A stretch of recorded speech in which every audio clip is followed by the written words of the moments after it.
Soggy Street. Soggy Street. Written by TCF Studios with assistance by JacobJinty. Read and adapted for audio by TARDIS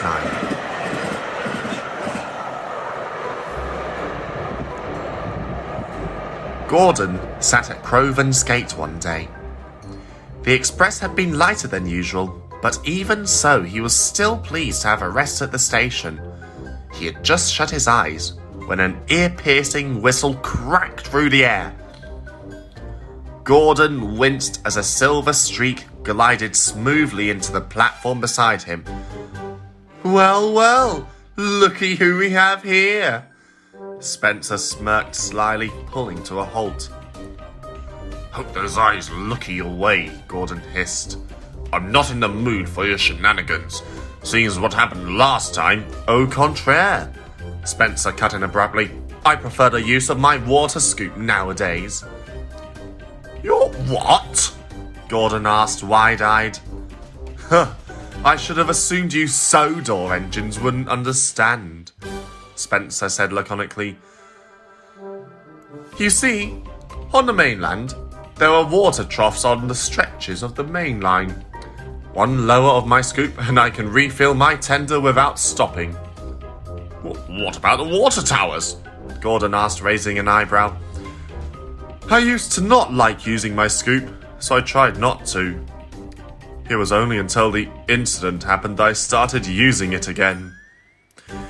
"Would explain, of course." He grinned smugly, looking at the station clock.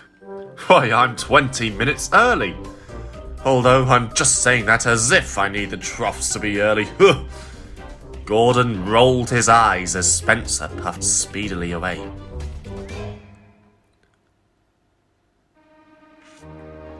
However, Spencer had gotten so accompanied with his water scoop, he didn't fancy the fact of stopping whenever he was on Sodor.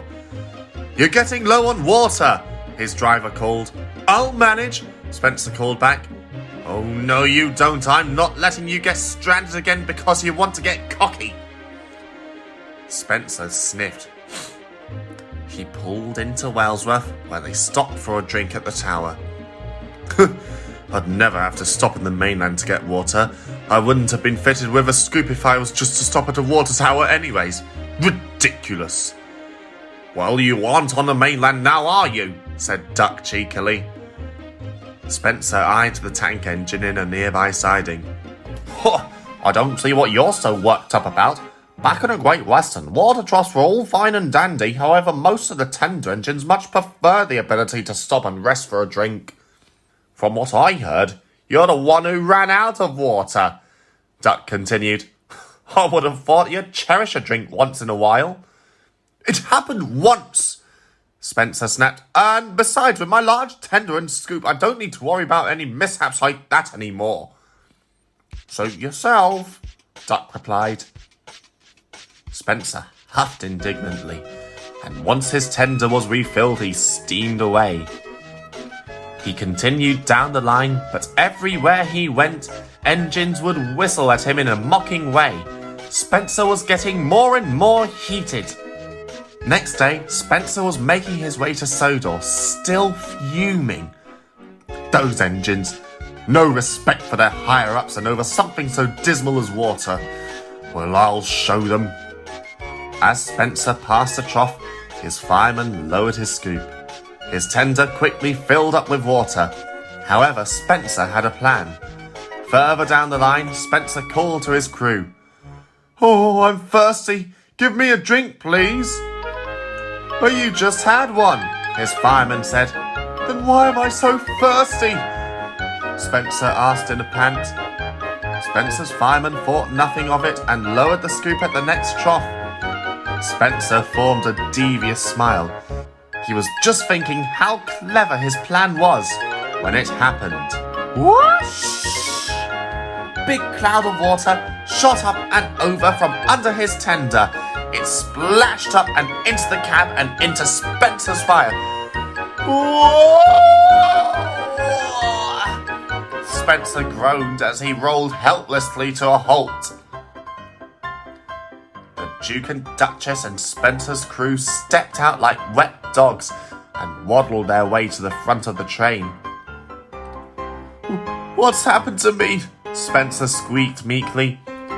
"We overfilled your tender, that's what!" his fireman snapped. "Water probably backtracked up and through your vents.